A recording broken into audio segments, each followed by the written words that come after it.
Olá pessoal, bom dia, tudo bem?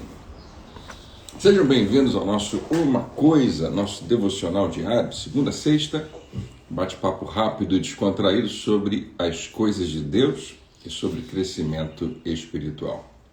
Meu nome é André Rangel, sempre um prazer estar fazendo esse pequeno momento aqui de a gente olhar para a palavra de Deus, orarmos juntos, aprendermos alguma coisa, crescermos também, na companhia de muita gente que vem aqui e ao vivo, bem cedinho, às 7 da manhã, está aqui. Hoje é segunda-feira, dia 6 de abril.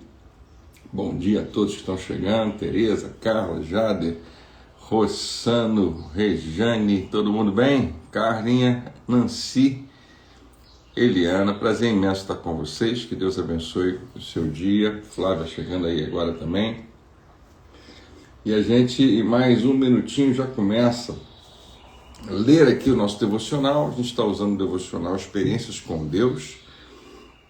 Esse devocional maravilhoso que a gente adotou esse ano de 2026 e está sendo inspirador demais, sempre muita coisa boa. E eu gosto de lembrar, a maioria de vocês já sabe, mas você pode contar para outras pessoas que todo dia você pode receber esse devocional lido em áudio, né, através do nosso WhatsApp, que é um projeto nosso junto aí, nossa querida pastora Lilian tem feito isso acontecer, chegar para todo mundo o devocional lido.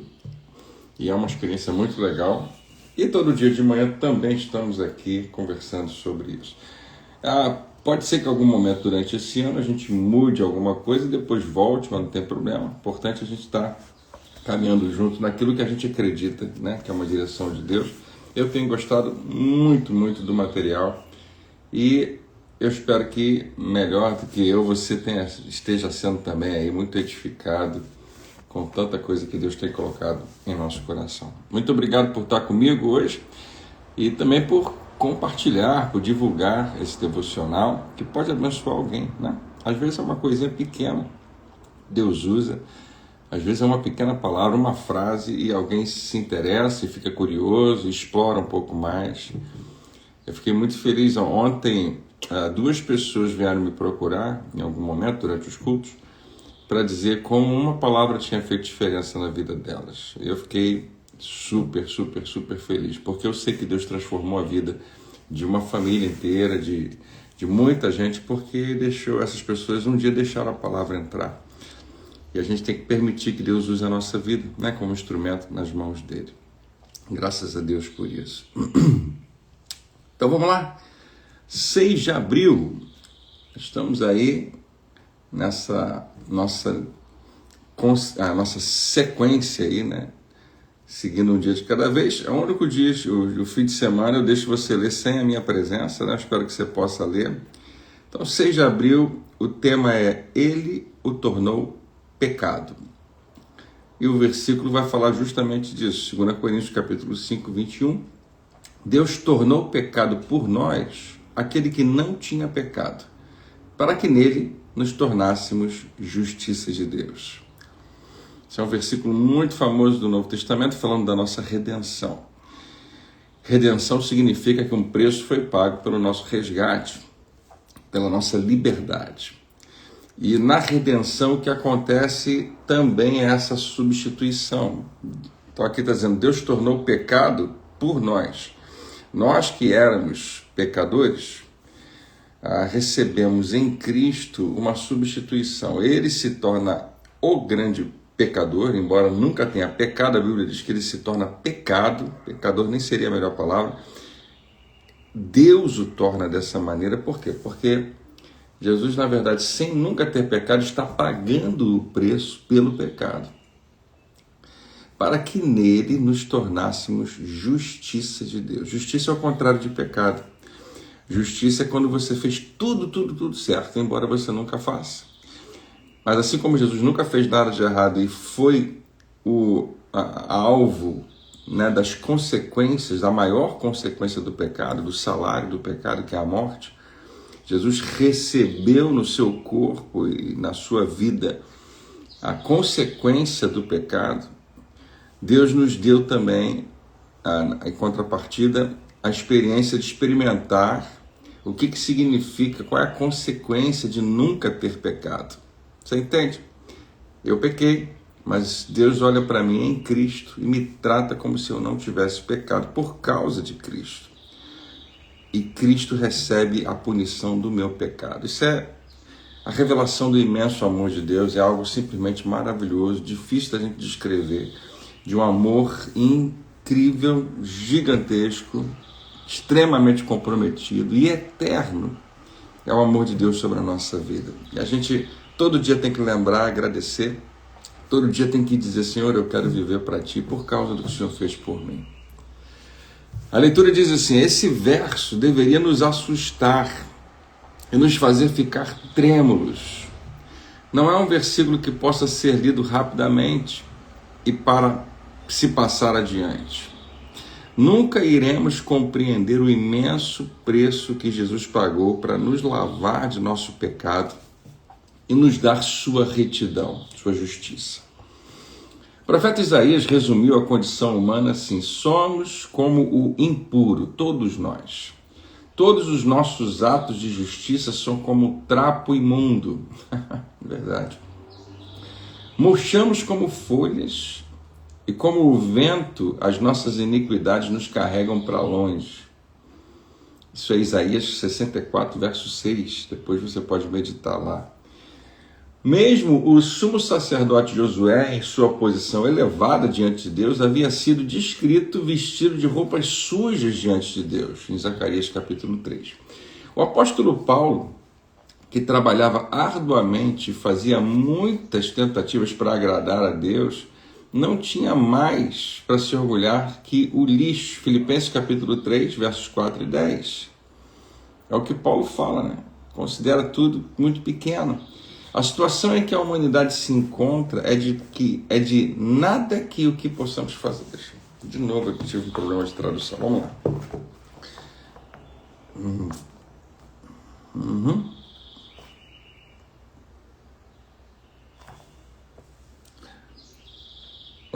Ok. Vou pegar a partir daqui. O apóstolo Paulo, que trabalhou arduamente para ser justo diante de Deus, por que ele botou aqui? Como é que eu li? Fazia muitas tentativas para agradar a Deus. Eu peço perdão, eu tiro uma foto para ficar mais e mando transcrever e sai desse jeito. Mas vamos lá. É porque é a maiorzinha a letra ali, mas eu vou ajustar isso aí. Vou repetir. O apóstolo Paulo, que trabalhou arduamente para ser justo diante de Deus, percebeu que seus esforços mais extenuantes para agradar a Deus não tinham mais valor do que o lixo. Filipenses 3. A situação em que a humanidade se encontra é que nada do que possamos fazer poderá chegar perto do anseio de Deus por retidão. Deus deseja que sejamos puros, perfeitos. E nunca vamos chegar. Mas o milagre da misericórdia de Deus é que Ele troca nossas roupas sujas por vestes esplêndidas de retidão. Zacarias 3:4. Nessa troca extraordinária, Deus colocou o pecado da humanidade sobre o seu Filho justo. Jesus se tornou tão identificado com o nosso pecado que as Escrituras dizem que Deus o tornou pecado em nosso favor. O Santo Filho de Deus fez isso por nós. Recebeu sobre si a ira do Pai por causa do pecado que ele tomou sobre si. Foi muito mais doloroso do que qualquer rejeição humana ou mesmo sofrimento físico, meu Deus. Nunca veja de maneira banal a retidão que nos foi dada por Deus. Isso aqui é grande, gente. Nunca veja o perdão pelos nossos pecados como uma coisa qualquer.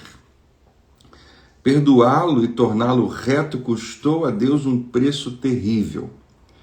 Caminhe de maneira digna da retidão que Ele deu a você. Amém. Uau! Cristo se fez pecado para que, por sua natureza, nós nos tornássemos retos, justos. A Bíblia diz que nos tornássemos justiça de Deus. Isso é tremendo. E eu fiquei preso nisso aqui. Jesus recebe o castigo que era meu, do próprio Pai dele. O nosso Pai Celestial, ele decidiu, e Cristo, eu tenho as minhas dúvidas em relação a isso, mas algumas pessoas dizem que Jesus poderia ter escolhido diferente. Possivelmente, né? Ele tem a sua vontade, ele não é obrigado, e ele escolheu ele aceitar. Mas eu acho que o plano de Deus é obviamente perfeito. Jesus já teria aceitado, né? Porque era o plano do Pai. Um plano perfeito, mas que ao mesmo tempo faz a gente pensar, meu Deus, é um sacrifício muito grande. Né? Na nossa ingenuidade, na nossa ignorância, na nossa total dificuldade assim, de entender Deus, na nossa simplicidade de entendimento mesmo, e no nosso egoísmo, ninguém está pronto para dar nenhuma unha do seu próprio filho, né? No nosso egoísmo, a gente nunca pensa, mesmo que seja para salvar toda a humanidade, ter que dar o meu filho. A gente não tem essa capacidade. Mas isso é muito apropriado, porque não existe amor que se compare ao amor do nosso Deus. Tentar comparar o nosso amor pelos nossos filhos, que é o que eu faço com frequência, é só para nos dar uma pequena luz de que amor é esse. Porque talvez seja o maior amor que a gente sente. Eu não sei quanto a você, eu amo a minha esposa profundamente, eternamente. Eu tenho, obviamente, até hoje, não apenas um respeito, mas uma paixão muito grande. Isso é muito real para mim. Mas tem questão de filho, é diferente, não tem como. E nossos filhos, a gente olha para eles e pensa neles e pensa, eu sou capaz de qualquer coisa por eles. E não importa o que eles façam, o meu amor nunca vai mudar por eles. Não sei se você sente dessa maneira, para mim é a coisa mais normal do mundo sentir assim. Isso é apenas uma pequena ideia do amor de Deus sobre a minha vida, de que Ele me olha com esse amor de Pai. Mas para entender o tamanho do sacrifício, eu acho que a mente humana não é capaz de pagar um preço tão alto pela minha vida. E aqui nós estamos sendo lembrados de que o que acontece na redenção, e eu achei sensacional o final que diz, nunca veja de maneira banal a retidão que nos foi dada por Deus. Que na substituição, tudo que eu era, deixa eu colocar da seguinte maneira, você era pecador e se tornou justiça de Deus. Mas você cometia pecados e cometia atos de justiça antes de ser salvo. E depois de ser salvo, também você comete pecados e atos de justiça. Porém, a sua natureza foi transformada. A sua natureza era uma natureza pecaminosa, e em Cristo você se torna justo, justificado pelo poder do seu sangue. É importante que a gente se lembre disso, porque a questão é só a natureza. E não me entenda mal, eu não quero também banalizar o pecado, porque pecado tem preço, pecado tem custo, pecado, e como a gente está vendo aqui, a gente não pode ignorar que custou muito caro. Então não significa que só porque pela sua grande misericórdia Deus te salvou, que você pode fazer o que você quiser da sua vida. Seria uma falha muito grande nossa responder dessa maneira. Mas a verdade é que sim, Ele ama você acima de qualquer coisa. E se você decidir que você vai pecar a sua vida inteira, o amor dele não vai mudar por você, mas a sua vida vai ficar muito complicada, muito difícil. O amor vai permanecer. E a oportunidade de voltar está sempre lá, né?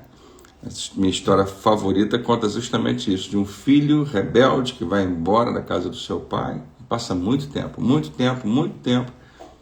mas o relacionamento pôde ser restaurado de uma maneira milagrosa. Sim, existe salvação e redenção para qualquer pessoa, até o maior pecador do planeta.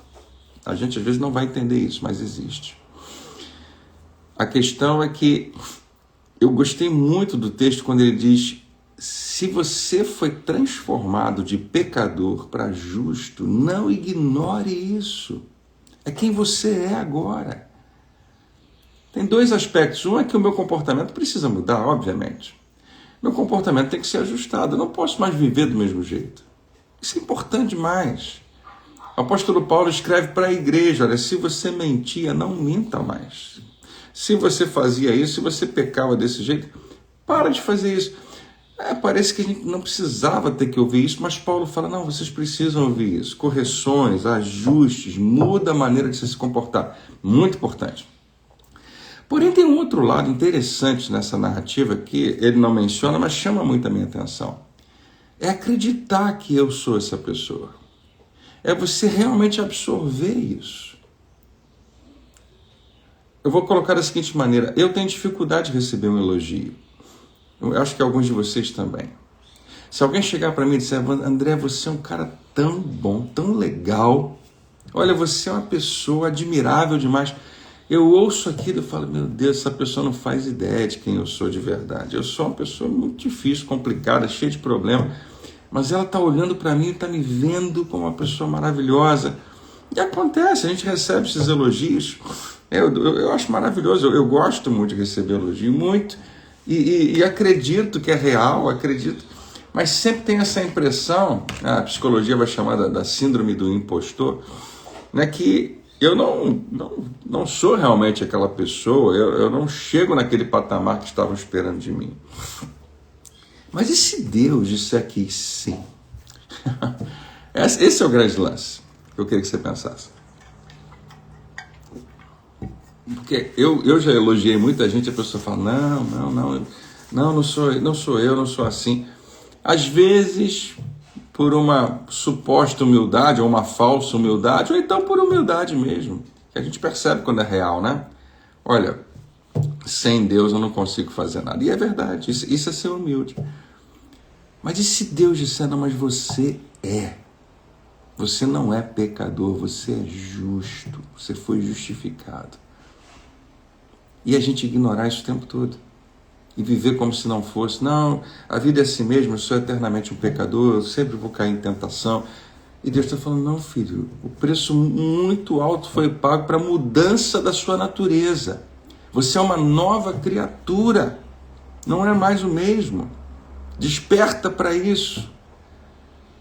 Porque a gente quer se esforçar para fazer o que, na verdade, ele já colocou dentro de nós como natural. Nossa natureza, nós nascemos, natureza é de nascer, né? Nós nascemos outra vez. E quando você nasceu de novo, ele já te capacitou a produzir esse tipo de fruto. Qual é o segredo? O segredo é para onde você está olhando. Para onde você mais estiver olhando, mais a sua atenção vai se voltar para aquilo e para lá você vai caminhar. Não é mais uma questão de natureza. Sua natureza já foi transformada. Agora, para onde você está olhando? Para onde você estiver olhando, é para lá que você vai. Onde você tem focado? Para onde a tua mente tem obrigado você a ir? É para lá que você vai. E é uma grande perda na vida quando a gente pega aquilo que Deus nos deu de tão grande, como o dom da justiça, o dom da vida eterna, e ignora completamente e vive como qualquer outra pessoa no mundo. Vive de maneira pequena, sem experimentar o que Ele tinha para nós, porque demoramos muito para acreditar que o que Ele falou é verdade. Eu te justifiquei. Você não é mais quem você era. Mas as memórias e a força do nosso passado e as dores e o sofrimento que a gente causou, que causaram na gente, parece que são sempre mais fortes, esmagam a gente. Não deveria. A palavra de Deus deveria ser o que há de mais forte na sua vida. Mas não é. Frequentemente nós permitimos que outras palavras de outras pessoas sejam mais fortes na nossa vida. E Deus falou, que Ele pegou o próprio Filho e fez um sacrifício humano, doloroso, terrível, violento. Jesus experimenta a maior dor que um homem pode experimentar. Se você pensar em cravos nas mãos, você já espetou o dedo com uma farpa? Você não consegue fazer mais nada naquele dia enquanto você não tirar aquela farpa. As terminações nervosas da nossa mão, se você machucar, dói muito. Cravos nas mãos, pregos muito grandes, numa cruz, nos pés. E tudo mais, a tortura que devia ser uma coroa de espinhos e todos os açoites horrorosos que Jesus recebe no seu corpo. Ninguém nunca chegou nem perto disso, mas quando eu falo do maior sofrimento que alguém pode experimentar, Jesus revela quando ele diz: Deus meu, por que me desamparaste? Não é no corpo. No corpo já é a coisa mais horrorosa do mundo, você sentir o tipo de dor que ele sentiu. A gente não pode ignorar, foi grande, grande, grande demais. Mas é grande dor, porque se a gente achar que desde o Getsemane, quando ele começa a suar sangue por causa de uma angústia, até o final da sua morte, que ele estava sendo em algum nível fraco por não suportar aquela dor, a gente vai considerar que os seus discípulos, que muitas vezes morreram mortes ainda mais violentas, mas suportaram, eram mais fortes do que ele. Não. Não se engane. A dor que Jesus experimenta na cruz para pagar esse preço pela minha e pela sua vida não é apenas física. E a maior dor nós nunca vamos precisar sentir. A ausência do Pai na nossa vida. Por causa de todo o pecado sobre Jesus, naquele momento, ele se sente desamparado porque Deus não pode se aproximar dele naquele momento. Ele está recebendo a nossa condição humana pecaminosa. Jesus,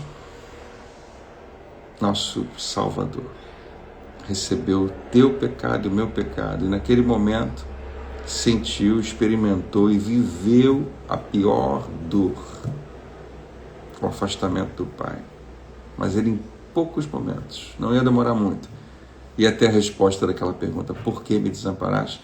Era bem óbvio, mas ia ser muito mais claro daqui a alguns minutos, quando ele finalmente dissesse: Pai, em tuas mãos entrego o meu espírito. Quando ele disse: está consumado, a partir dali, tudo ficou bem mais claro. O preço foi muito alto. Se ele disse que ele se tornou pecado em teu lugar, para que nele você fosse feito justiça de Deus, nós não podemos pegar isso e transformar em qualquer outra coisa, senão o maior presente da nossa vida. O presente que ele nos dá. É o presente da vida eterna. É o presente da justificação, do perdão de pecados. Não, você não precisa ficar meditando no tamanho da dor que Jesus sentiu. Você só não pode ignorá-la. O que você precisa ter diante de você é que você, para Deus, valeu a pena. Você entende a expressão valer a pena? A penalidade é duríssima, mas tem benefício, então a gente diz valeu a pena. E para Deus você vale a pena. O valor que você tem é muito, muito grande. É o preço mais alto que alguém pode pagar e foi pago por você. E não fique olhando para um lado e para o outro dizendo: mas eu entendo que Deus queira salvar ele, entendo que Deus nunca queira salvar aquele, mas nós nunca vamos nos sentir dignos, porque não somos. Simplesmente não somos. Mas ele nos dignificou. Não é no nosso merecimento, mas é nos merecimentos do Filho. Não é na nossa capacidade de fazer o que é certo, mas é no poder daquele que já fez o que é definitivo. Eu oro para que você tenha isso muito forte no seu interior hoje. Nós estamos falando aqui do epicentro do Evangelho, da crucificação. Naquele momento onde eu e você fomos mortos em Cristo, para ressuscitarmos numa nova vida com Ele. Cristo era perfeito, totalmente santo, Ele assume o nosso pecado para que nós recebamos o que só Ele poderia nos dar, a condição de justos. A Bíblia chama isso de justiça de Deus. Quando isso se torna apenas uma doutrina para você, a gente perde a maravilha, a gente perde o espanto. A gente vive como religioso. Isso não pode nunca perder a grandeza no nosso coração. Nós olhamos aqui para esse texto e lembramos que cada um desses homens aqui experimentava, acho que foram citados, né? A mesma condição de perceber que com todos os meus esforços, com tudo que eu puder fazer de bom. Deixa eu falar para você, eu poderia até tentar me gabar de muita coisa. Porque eu vim de uma família cristã, e isso, aquilo, outro, e eu nunca usei uma droga, e eu nunca bebi esse tipo de bebida, e eu nunca falei palavrão, não seria verdade, né? Mas eu nunca matei ninguém, nunca roubei de ninguém, e eu posso listar uma longa lista de coisas que eu fui muito bem, me comportei muito bem. E mais, eu me entreguei para ser usado por Deus, e me entreguei ao ministério, e vivo para servi-lo, e juntar uma lista gigantesca de tudo que eu faço de bom. E como eu trato minha esposa, e como eu trato meus filhos, e como eu trato meus pais. E todo mundo ia falar, André, você é um cara muito bom, o seu comportamento é exemplar, todo mundo tinha que fazer igual a você. E eu pegasse tudo isso e mostrasse para Deus. André, você é tão bom assim porque você se compara aos outros, não é? Senhor, eu acho que eu sou melhor do que muita gente. Bom, você está se comparando às pessoas erradas, só tem uma pessoa que você deveria se comparar. A única que deveria ser o referencial para você se comparar. E eu queria terminar falando isso para você. A única pessoa que é o referencial para você se comparar é Jesus Cristo, o Filho de Deus. E aí acabou, tá? Aí quebrou tudo. Esquece toda a sua lista, joga fora, rasga. Ela não tem um pingo de valor. Um pingo. Tudo que eu já fiz de bom na minha vida, tudo que eu herdei de bom na minha vida, todo o meu melhor comportamento, para conseguir alguma coisa de Deus, vale zero, vale nada. Mesmo que você não goste do que eu estou falando, é o que a Bíblia fala. Compare-se ao Filho de Deus, Jesus Cristo, o Filho do Deus Altíssimo. Você vai descobrir que nunca vai ser nos seus esforços. Nunca vai ser pelas suas obras. Não estou dizendo que você não tem que fazer boas obras. Ele manda você fazer, mas como uma consequência natural, uma resposta adequada ao que ele fez por você. O dia que a gente despertar para isso, a gente vai parar com esse discurso de que pessoas boas aqui vão para o céu. Todo mundo fala isso para a gente, né? Se você for bom, você vai para o céu. Se você for mal, você não vai para o céu. Porque, bom, quem vai contar? Quem vai saber qual é o nosso placar? Quem vai identificar se a gente fez os pontos suficientes? Quem vai ser o juiz disso tudo? Alguém vai chegar à conclusão, é só Deus. Então você nunca vai saber até chegar lá, né? Você sempre vai ficar com medo de não ter alcançado os pontos necessários.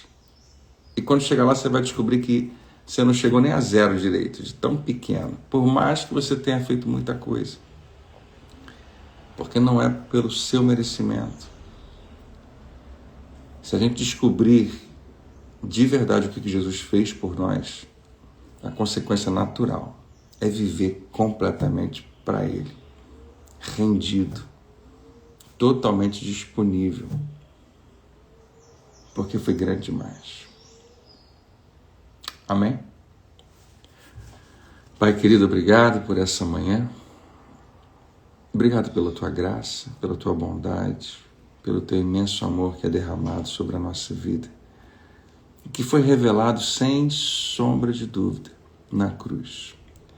Obrigado pela morte sangrenta, violenta, dolorosa, excruciante, que o meu Salvador teve que passar. Pelo sacrifício imenso, em todos os níveis, corpo alma e espírito. Uma dor que nós nunca vamos precisar sentir e nem vamos precisar saber qual é, mas que a gente precisa saber que é grande. Por nós. Jesus paga esse preço por nós. E, Pai, eu quero te agradecer mais uma vez pelo sacrifício que nos dá vida, pelo sangue derramado que nos deu vida eterna e hoje especialmente pela substituição, por termos sido, por Senhor nos amar tanto e nós termos sido transformados de pecadores em novas criaturas, agora justificadas pelo poder do sangue. E de lá para cá, Senhor, desde que nós tomamos essa decisão e fomos transformados, a nossa mente precisa ser renovada. E não apenas nosso comportamento precisa ir mudando e mudar completamente, mas a nossa postura diante de Ti precisa ser acertada. Se o Senhor nos deu esse presente tão grande, nós não queremos dizer, eu não mereço. Porque é verdade, não merecemos, mas nós queremos pegar e dizer, Senhor, obrigado. Eu recebo o que o Senhor fez por mim. Eu recebo o perdão total dos meus pecados. Eu recebo a nova natureza. Eu vou levar a sério e valorizar o que o Senhor fez por mim. Abre os olhos do nosso coração, Senhor, hoje, transforma-nos pela renovação da nossa mente naquilo que o Senhor tem para nós. O próximo passo é um processo, é um dia de cada vez, mas nós não vamos ficar parados, nós vamos avançar. Abre, meu Pai, os nossos olhos para enxergar quem Tu és e quem nós somos. Em nome de Jesus. Amém. Glória a Deus. Que coisa boa, hein, gente? A gente podia falar disso todo dia, né? Eu adoro esse tema. Salvação não é brincadeira, é coisa muito grande, muito séria. Que você possa hoje, durante o dia, lembrar disso. Não ignore o que Ele fez por você. Receba e valorize o que Ele fez por você. Amém? Como é que foi sua Páscoa? Todo mundo bem? Fim de semana maravilhoso. Espero que você tenha sido muito abençoado nesses dias, que a família tenha sido abençoada. E vamos seguir em frente. Tem muita coisa boa vindo por aí. Hoje eu começo a anunciar para você algo que vai acontecer no início do mês que vem, dia 1º de maio. Vai ter o Passeio da Família. Quero te ver lá. Vai ser uma festa em todos os níveis. Inclusive vai ter a nossa Copa de Futebol, Copa Bravos, e uma Copa de Vôlei. E vai ser uma festa também, vai ser uma alegria. A gente vai, controlar lá os ânimos, porque o pessoal, quando fica competitivo, não é para separar as igrejas uma da outra, é para a gente se juntar e para se divertir. Mas, com certeza, a gente tem que se localizar ali em relação a possibilidade de qualquer atrito. Não vai acontecer, vamos estar em oração. Mas vai ser uma grande festa, barraca para tudo quanto é lado, e muita alegria lá, a gente cantando junto. Não perca, deixa na sua agenda uma sexta-feira, dia 1º de maio, para a gente estar junto nessa festa. Deus abençoe e até amanhã.